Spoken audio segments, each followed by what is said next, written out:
और कैबिनेट की झारखंड कैबिनेट की बैठक हुई। सीएम हेमंत की मौजूदगी में यह बैठक हुई और लगभग 67 प्रस्तावों को मंजूरी दी गई है। कई बड़े निर्णय लिए गए। हम आपको बता दें कि लंबे अरसे बाद यह बैठक हो रही थी।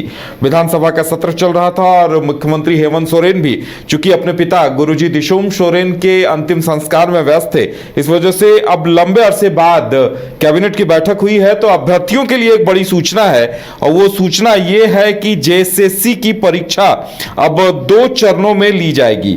जेएसएससी की परीक्षा 2 चरणों में ली जाएगी और पीटी और मुख्य परीक्षा होगी और 50,000 से कम आवेदन होने पर पीटी की परीक्षा नहीं ली जाएगी।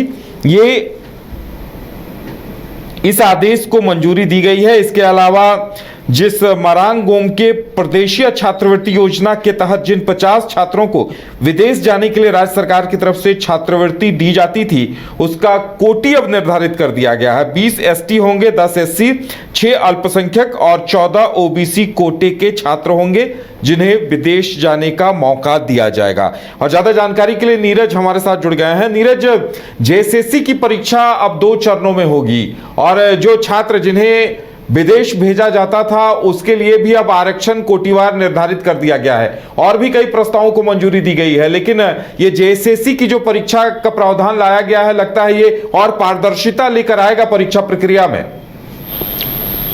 देखिए बिल्कुल उदय, क्योंकि बहुत सारे विसंगतियां थी, बहुत सारे उलझने थी, उसको लेकर कहीं ना कहीं जो बातें थी वो सामने आ रही थी कि नियमावली में कुछ बदलाव होने चाहिए।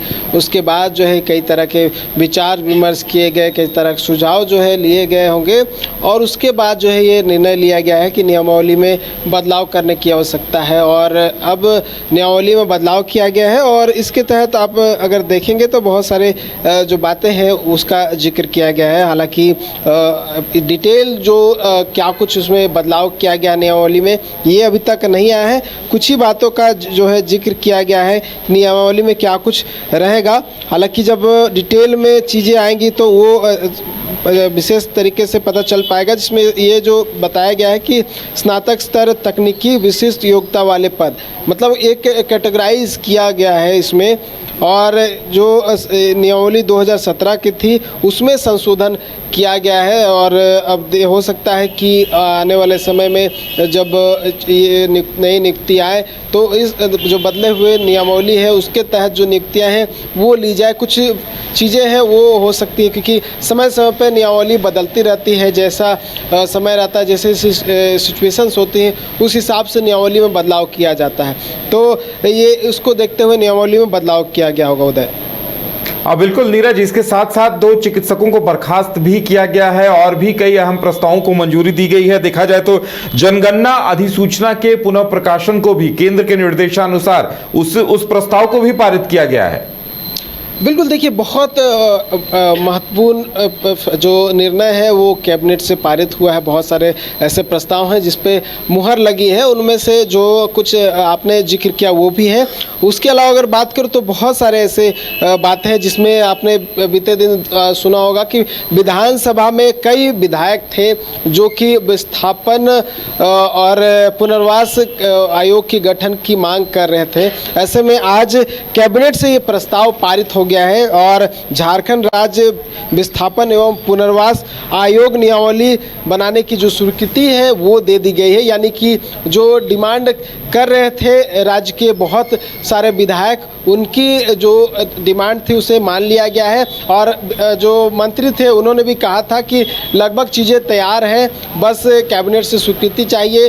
अब जो है कैबिनेट से स्वीकृति मिल गई है तो झारखंड में पहली बार विस्थापन एवं पुनर्वास आयोग जो है वो गठन किया जाएगा। ये भी एक झारखंड जो कैबिनेट था उसमें एक बड़ा जो ये प्रस्ताव है वो पारित हुआ है। उसके अलावा अगर देखिए उधर बात करें तो जो हम दिवंगत गुरुजी शिबू सोरेन के आवास को लेकर बात कर रहे थे, उसको लेकर भी एक उन्नयन में जो निर्णय है वो पारित किया गया है और अब जो आवास होगा वो जो उनकी जो पत्नी है और मुख्यमंत्री हेमंत सोरेन की जो माता श्री हैं रूपी सोरेन, उनको आवंटित कर दिया जाएगा।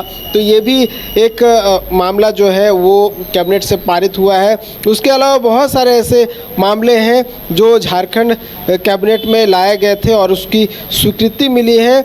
और अगर बात करें तो बहुत दिनों से कैबिनेट की बैठक को लेकर जो है न ये कहा जा रहा था कि बहुत सारे जो फंसे हुए प्रस्ताव है वो इसमें लाया जा सकता है। तो ये प्रस्ताव लाया गया है। तो काफ़ी महत्वपूर्ण जो प्रस्ताव है वो राज्य के विषय में लाए गए हैं और कुछ जो चीज़ें थी जिसको लेकर हमने चर्चा की और क्या कुछ जो इम्पोर्टेंट है विधायक कौन कौन से प्रस्ताव जो है वो लाए गए हैं इसको लेकर चर्चा की। इसके अलावा बहुत सारे ऐसे हैं जो झारखंड हाई कोर्ट के जो आदेश दिए गए हैं उसको लेकर भी जो कुछ प्रस्ताव है वो पारित किए गए उधर।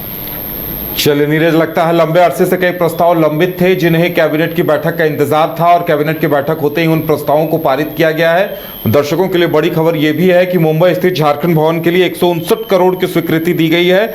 इसके अलावा और भी 28 बांधों के सुधार और पुनर्वास के लिए भी बड़ी राशि स्वीकृत की गई है।